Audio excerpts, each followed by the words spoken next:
বেলালের সংগ্রহে ১৯৮টি মার্বেল আছে। সে আরও ৪৪টি কিনল।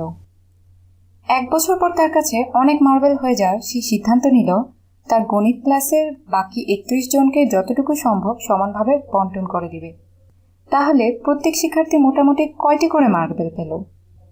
এখানে লক্ষণীয় যে মোটামুটি শব্দটি দিয়ে আমরা বোঝাতে পারছি প্রত্যেক শিক্ষার্থী আনুমানিক কতটি মার্বেল পেল সেটি জানতে চাওয়া হচ্ছে। এই ক্ষেত্রে একদম সঠিক সংখ্যা না হলেও চলবে।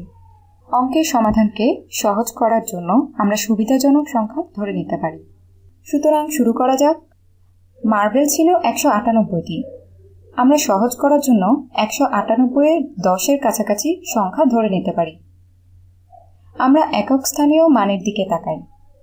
একক স্থানীয় অঙ্কে ৮ আছে। একক স্থানীয় অঙ্কের মান যদি ৫ বা তার বেশি হয় তাহলে সহজে হিসাব করার জন্য আমরা কাছাকাছি মানের কোনো সংখ্যা ধরে নিতে পারি। এই ক্ষেত্রে ১৯৮-এর কাছাকাছি সংখ্যা আমরা ধরে নিতে পারি ২০০। ১৯৮ ও ২০০-এর মধ্যে পার্থক্য খুবই কম হয়, আমরা ২০০ ধরতে পারি। এখানে ১৯৮ এবং ২০০ প্রায় সমান।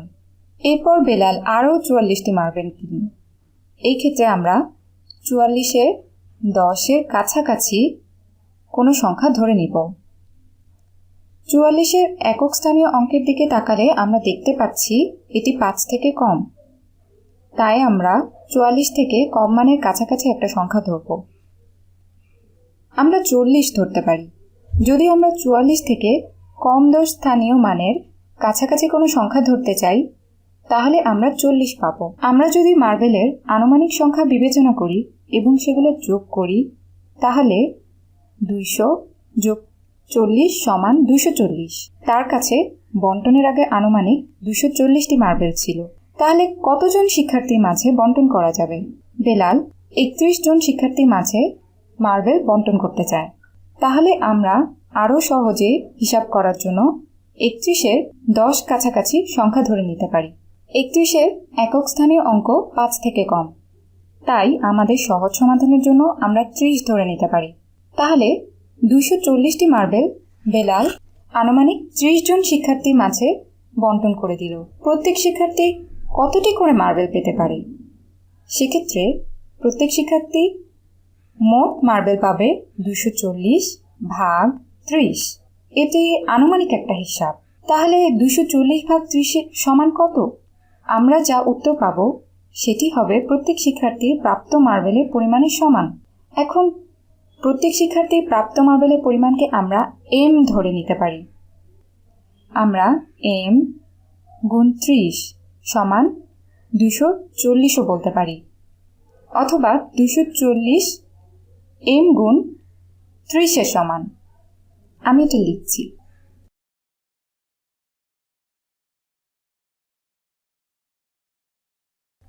আসলে এম গুণ ৩০ সমান ২৪০ একই বিষয়। এখানে আমরা মূলত এম কে বের করতে চাই, যা প্রত্যেক শিক্ষার্থীর প্রাপ্ত মার্বেলের পরিমাণের আনুমানিক সংখ্যা। আমরা এখন এম এর মানের নিয়ে চিন্তা শুরু করি। আমরা প্রথমে ৩০-এর গুণিতক এর দিকে তাকাই। ৩০, ৬০, ৯০ এইগুলো ৩-এর গুণিতকের মতো, শুধু এইখানে শূন্য আছে সবার সাথে। সবগুলোই ৩-এর দশক স্থানীয় অঙ্কের গুণিতক, আর একক স্থানীয় অঙ্কের জায়গায় শূন্য বসবে। ১২০ শুধু ১২-এর সাথে একটি শূন্য। ১৫০, ১৮০, ২১০, ২৪০।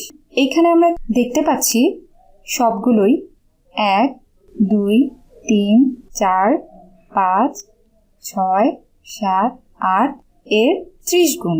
আমরা এখন জানি ৩০ গুণ ৮ সমান ২৪০। সুতরাং আমরা লিখতে পারি ২৪০ ৩০ গুণ ৮ অথবা ৮ গুণ ৩০-এর সমান। বা অন্যভাবেও আমরা বলতে পারি প্রত্যেক শিক্ষার্থীর প্রাপ্ত মার্বেলের আনুমানিক সংখ্যা হলো ৮টি। সুতরাং ক্লাসের প্রত্যেক শিক্ষার্থী আনুমানিক ৮টি মার্বেল পাবে।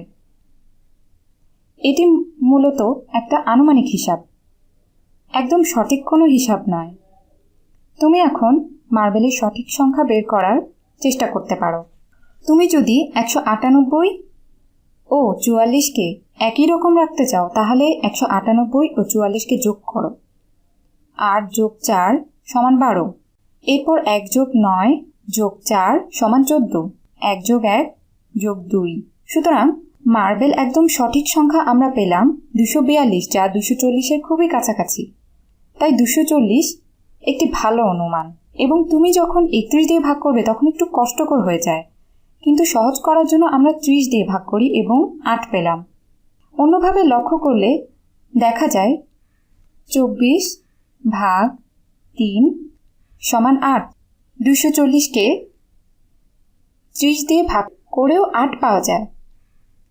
সুতরাং তুমি যদি কোনো সংখ্যার 10 গুণকে অন্য সংখ্যার 10 গুণ দিয়ে ভাগ করো তাহলে তুমি একই মান পাবে। যেভাবেই হোক প্রত্যেক শিক্ষার্থী আনুমানিক 8টি করে মার্বেল পাবে।